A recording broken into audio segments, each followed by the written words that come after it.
This is not church. We're not coming to church today. We're coming to Change.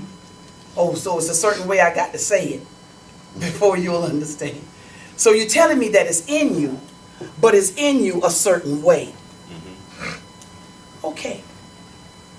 Well, how many of you would believe it if I tell you that everybody that say they won't change, you really don't want change? It's true. Why? Because it's you who has to change. Yes, you got them. It's you who has to change. But you come in and you say that you want change. How many say, I want to change? I want to change. Then you make it personal. And whenever you can make it personal, you might as well get ready for the trip. Yeah. But a lot of us don't want us to change. See, why? Why can I say that? Because see, with pride, it allows you to think, to let you know that you are all right just as you are. Yes.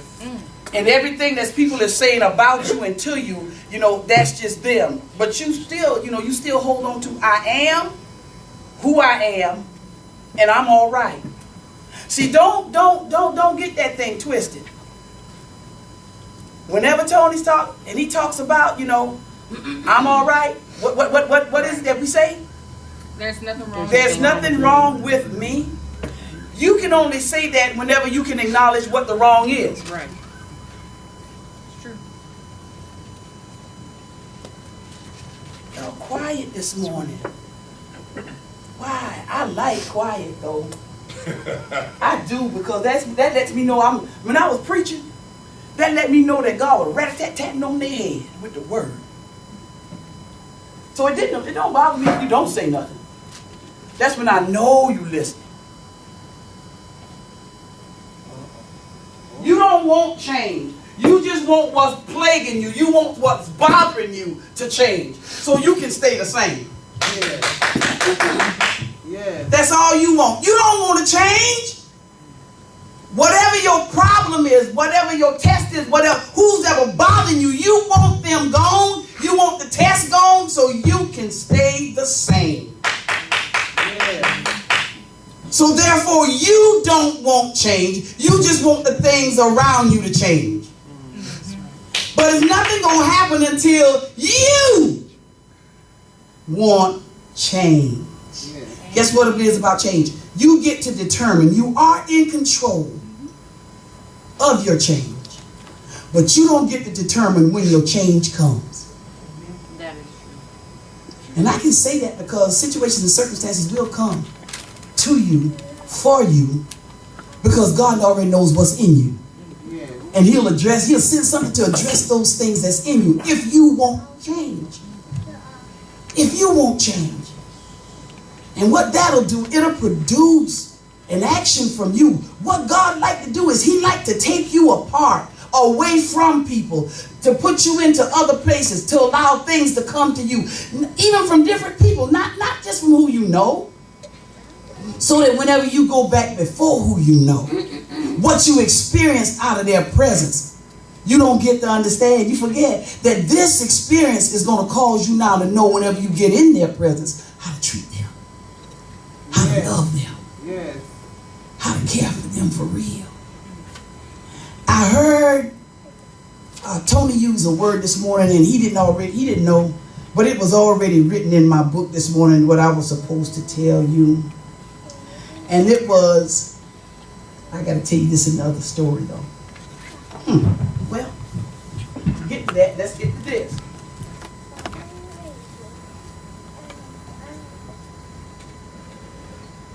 I'm every woman.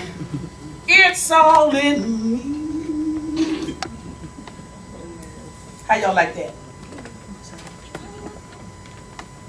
Every woman that's in here, every man that's in here, in the male is a woman, and in the woman is a woman. I'm every woman. What's all in me? What's all in me? It's. Thank you, Hannah. It's a lot of it's in me. Let me say this. What I'm about to tell you, I didn't choose to tell you, but God placed it in my spirit this morning to say it. And since you all like to listen to stories, but you don't never like to tell one. Hey. All right. You know what's real good about me being able to tell you what I'm about to tell you? Is because I'm free. It's because there's no shame. It's because it's already done. It's over with. And I still live. I survived. And I'm still living. And I'm still giving. Turn it all the way off. I'm still living. And I'm still giving. And I thank God because there is no shame. So why don't you speak truth? Is it because you are ashamed of your truth? Pride. Is it because whenever you speak it, others will see you for who you really are and not who you wanted them to believe you to be? All right. Right. Well, the walls gonna come tumbling down anyway. Anyway. Yes. Anyway. Whoa. The walls are going to come tumbling down anyway. You may not tell it today, but it's going to be told. Yes. And who better for it to come from than you? So see, it's time out for you coming through this door every Sunday, listening to everything that I say, that prophet says, and then whenever he asks, what did you get? You barely want to say 8 words to make one sentence. Whenever there's more in you, Right. change will not come to you from 8 words. All right. See, because you're not Jonah, and you're not Nineveh, and that was the greatest sermon. But you better take that sermon. What was the sermon? What was the 8-word sermon? Repent. Or What was the 8-word sermon that Jonah gave to Nineveh? Lord have mercy, Jesus. I'm every woman. It's all in me. I am a person that was married. And I was married for 22 years. And yet, in my 22 years of being married, I was always in church. And the hell that I would catch in my marriage, I would go to my pastor and I would say, this is going on. All I was wanting them to do was to tell me, leave, leave, leave. You free to go, leave. They never told me every time I went to them. And it wasn't a whole lot of times because trust me, in anybody's marriage, you married because you say you love. So and at some point there was some good times. And I'm not even talking about the weight, whether the good outweighed the bad. That's not it. That's not the issue at all. The fact of the matter is that sometimes in relationship, pressures become unbearable. It's all right. Oh, okay. Everybody got a good one. Oh, that's good. Well, I don't know what I'm talking to this morning then. The pressure in the relationship becomes unbearable sometimes whenever the two don't agree. Yes. And I would continue to go to my pastor and I was like, my husband this. My husband this. Well, sister, you just pray. Well, sister, trust in the Lord. Don't worry. It wasn't physical, but it could get physical. And my daughter's right there. I don't mind winning. Didn't mind winning. The essence of this story is this. I stayed in a marriage for 22 years. And I was able to be free in under 5 days.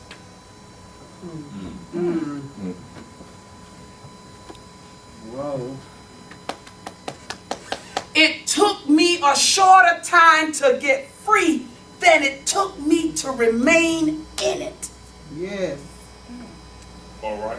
It's all right. See, y'all don't get this today. Yes, we do. Yes. It's okay. Yes. So I had to wonder, and I often wonder, I said, God, I said, why did I have to stay in as long as I did? And yet, the church was saying, you know, God is not for divorce. Maybe their God's not, but mine was. And I tell you that because I fought against the divorce. I didn't want it. Sister Maria, you there agreeing. You touching and agreeing. She's smiling this morning. I ain't never seen Maria look like that before in my life. Amen. Truth will make us smile. Huh? I didn't want it, y'all. Since y'all, this is a real life story. Since you really want a story, if this that God is telling me to tell you, if it would cause you to open up your mouth so that you too can be free, I don't mind being exposed. Because I'm already free. I walk in liberty. I'm not ashamed. So I was thinking, I said, God, I said, what is this morning that I have to tell? Why do I have to tell them about this? It's okay. Because it's my story. Because I stayed in a relationship for 22 years and I touched something in that relationship down through those 22 years that each and every one of you have touched in your life in some shape, form, or fashion. Women.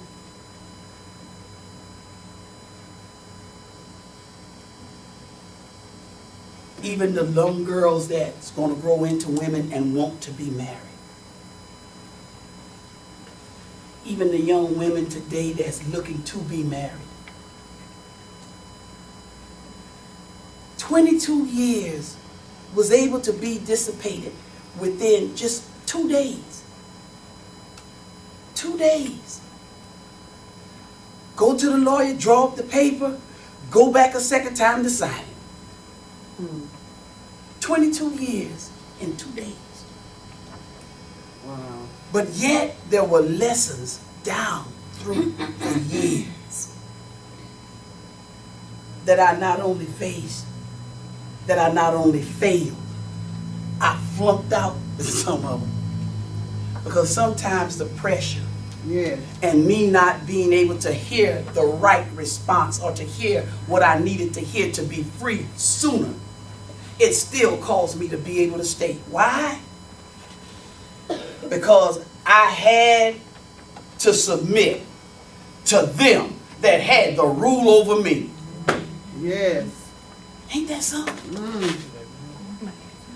So you would say, well, the Bible don't say that. Yeah, yes, the Bible do say that, but when is enough enough? That's right. When is enough enough? No matter if nobody's on your side. No matter if nobody else agrees with you. When is enough enough? Yes. I never found that out until who I was married to had to be the one to come to me to divorce me.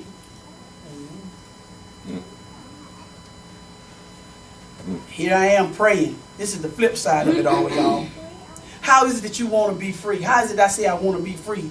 And then whenever he comes to me and he tells me I want a divorce, and yes come out of my mouth, then I go back and I have come to Jesus meeting with Jesus. And I'll say, God, please, don't let this man divorce me. What's wrong? What's wrong? Reality. Reality is not wrong, it's right. Reality sets in. Yes. Reality kicked in. Yes. Oh, this man's in the military. Oh, okay, well, was in the military. Okay, he's retired. Yeah. Okay, you got 3 children. Yeah. Oh, okay, then you got the benefits. Oh, but that wasn't it for me. It was the fact of the matter that I wanted to remain and have a complete family. Hannah, Yes. one with a husband. And I begin to pray. I begin to talk to the Lord every morning. I'm like, God said, I know you, ho. See, you got to be able to speak truth to God. It's all Yeah. right. Y'all really want to. That was my truth. I didn't just start telling the truth. That's why today I'm free. I said, but God, I said, but when we go out, I said, we go out together. I said, I said, we're still a family. I said, people see us, we're a family. I said, although nobody don't know what goes on under the roof, I said, God, we're a family. Start telling God the truth about your situation. You know what God told me? He said, He said, but where I'm taking you, he can't go. That's right. It's all right. Yes. See, spirits ain't talking to me. See, this God, because I'm in truth with him. And I said, okay. So that kept me for a couple of days. Then the next time, I'm going back to him again. I said, God, see, I'm trying to win something that God has already won, that he's already taken care of for me. But I couldn't see beyond what I could see at that time. So I go back again. I said, God, I said, you said till death do you part. You think I won't tell it? You said till death do us part. Yes. I feel I got one then, Marie. Now, God, you got to stay together now. But God, he told me this. He said, death did part you. And I was like, what? Wasn't a physical death. He said, did not I tell you that the wages of sin is death? And he been sinning. He said, did not I tell you that the wages of sin is death?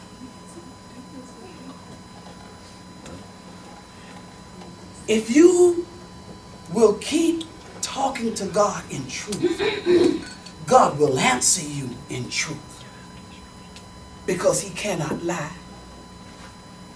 And whenever I ran out of questions, trying to barter with God, to keep something that God didn't want me to remain in, when my spirit got, this is the last one, and this was going to really take y'all out. At this time, I was still in the church. We was having services on Sunday 2 times, morning service and evening service. That morning service, I'll never forget.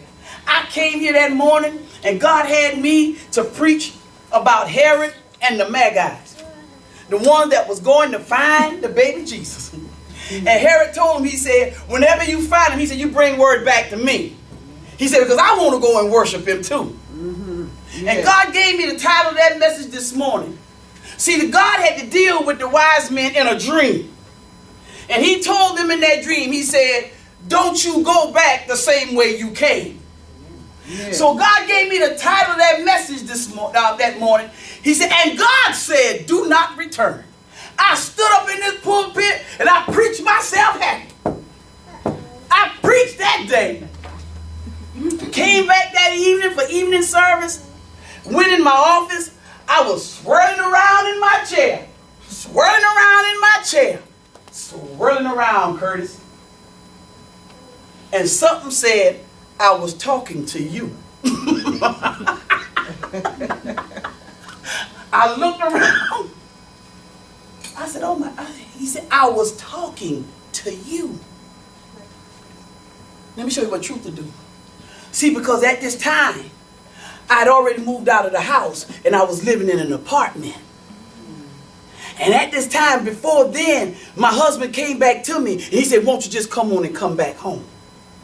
He said, what we'll do, he said, we'll buy out your lease. And in me, I was like, ooh, God, you done made him change. I'm going home. I'm going home. Came here and preached that sermon. God already knew what happened. And God told me, he said, I'm talking to you. So see, when he told me I couldn't go back to him, how can you tell me that he's not for the divorce? Why does he kept evil? I sat in that office and I cried like a baby. I cried. But you know what? But I had to stand still. I had to stay in the place of what God spoke. I had to. I had to. I had to. I had to. And I'm glad today that I did. Yes. I'm glad today that I did, women. I used to pray for my husband. I used to fast for my husband. Save him, Lord. Save him, Jesus. But nobody in the church told me that my prayers and my fasting and my snotting and my slobbering could save him without him himself wanting to be saved. Yes. Yes. So here it is, I'm snotting and I'm slobbering down through the years, down through the, with no change. Yes. You got to be a willing participant for change to come. That's all I'm telling you. Amen. You have to be willing for your change to come. Let me tell you what change is. It's a rebirthing.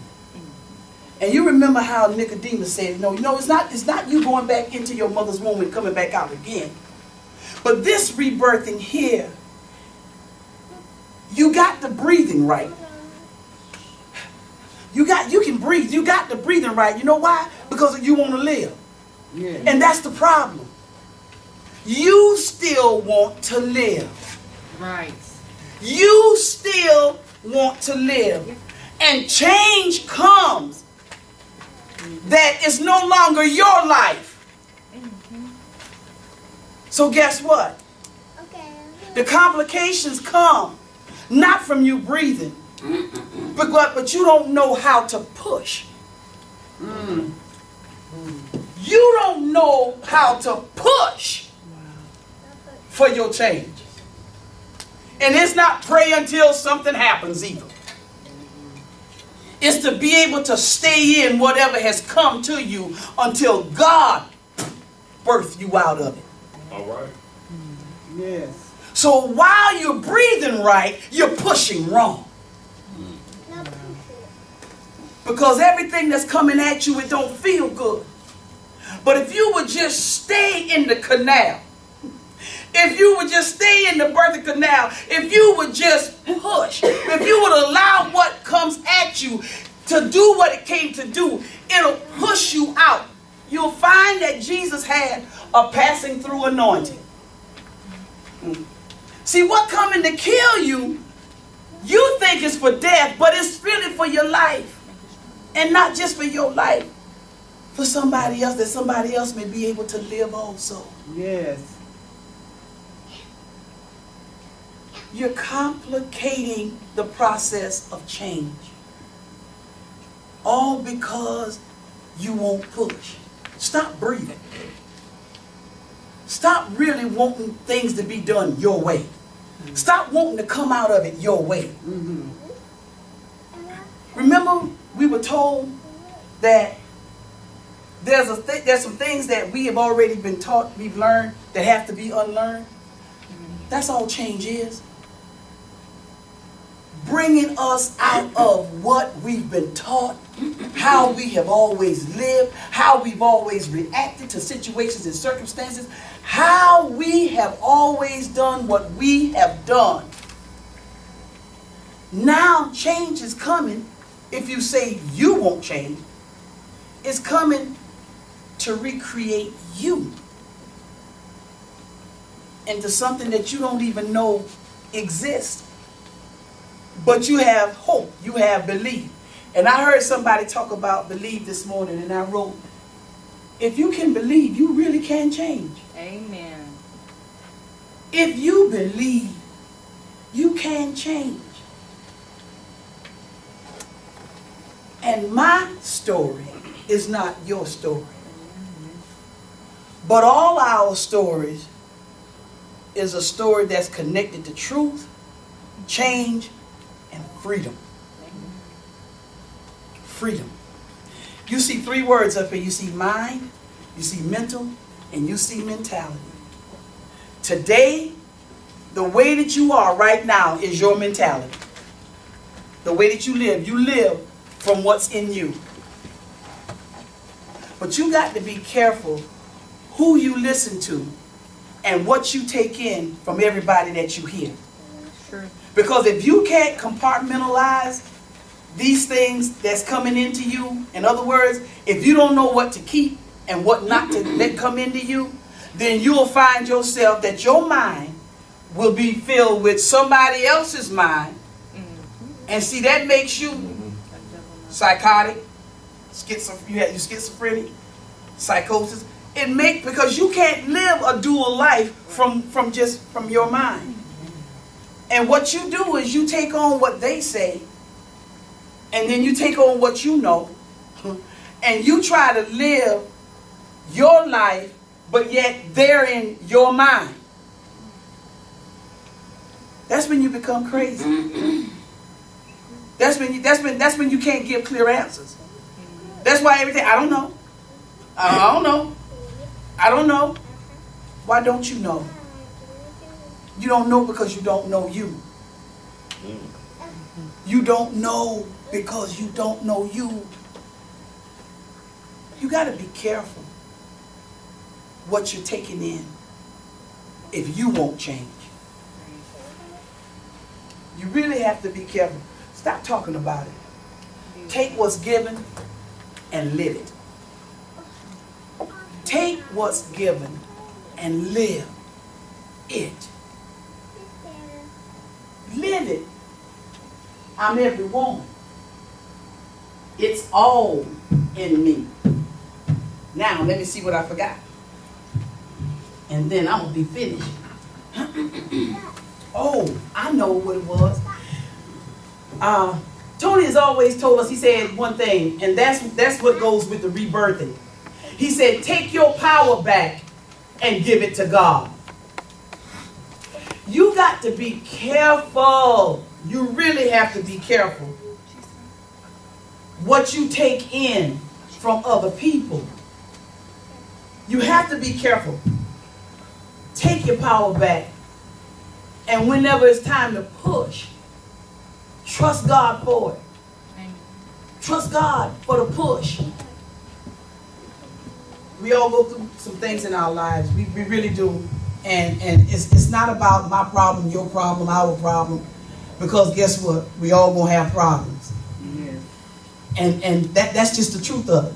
So if you would get to that place to understand that they are coming and be all right with it coming, knowing that is coming, you'll be able to push. You'll let your breath go out and you will trust God for the push. Amen. You really will. Just because you heard my story. It's the truth. It was a true story. It is a true story. What's your truth? Whenever you're asked, what did you get? That's from what you've heard. But what did you get that's able to cause you to push? Because we all come and we all have tests. We all have trials. And a lot of things is in everybody's mind right now. Mm-hmm. And some things that's in your mind right now don't even belong to you. But you took it. Yes. It's okay. It don't belong to you. And we're so good. Let me tell you what we're really good at. We're good at listening to other people's story and regurgitating their story to somebody else. But you can never say nothing about yours. All right. Yes. Oh, do you believe it? He said that he was in prison. He said that he gave the money. He said that he was Robin Hood. What did you say? Yes. Oh, she said, her husband cheated on her. She called him a hoe. What do you say? Yes. Hallelujah. I'm private. I'm personal. That's why you can't change. That's right.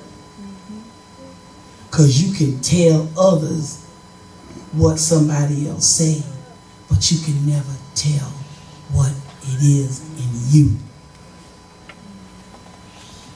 And you got to be careful repeating things.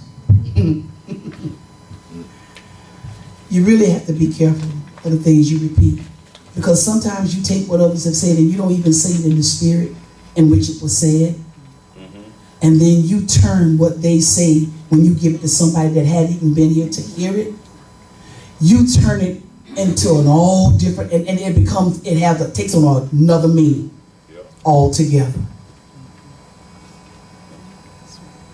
All because the mentality that you have causes you to be mental. What you walk, what you live is who you are. As I said, you get to determine, because God has given us all a will, you get to determine, and you're in control of your change, but you just don't get to determine when your change comes. You don't get to determine what's going to come at you and when it's going to come. All you should have in you at the time it comes is, Lord, make me better. Yes. I want to change. And if this is what you're sending for me to be better, I'll stay in it and I'll push. Yes. I will push. I'll stop breathing. I got that right. But I just don't have to push. The breath that God is trying to give us on this morning is the breath of life for real. The 133rd division of Psalms in verse 3 says, for there he commanded the blessing, even life forevermore. Don't you understand that every time a test or a trial comes and the response is in truth, we get to go on. We get to live that again. We get to go on. We don't get to repeat it, but we get to live it again. And this time we get to live it in truth. We get to live it with the right response. You get to live it and be able to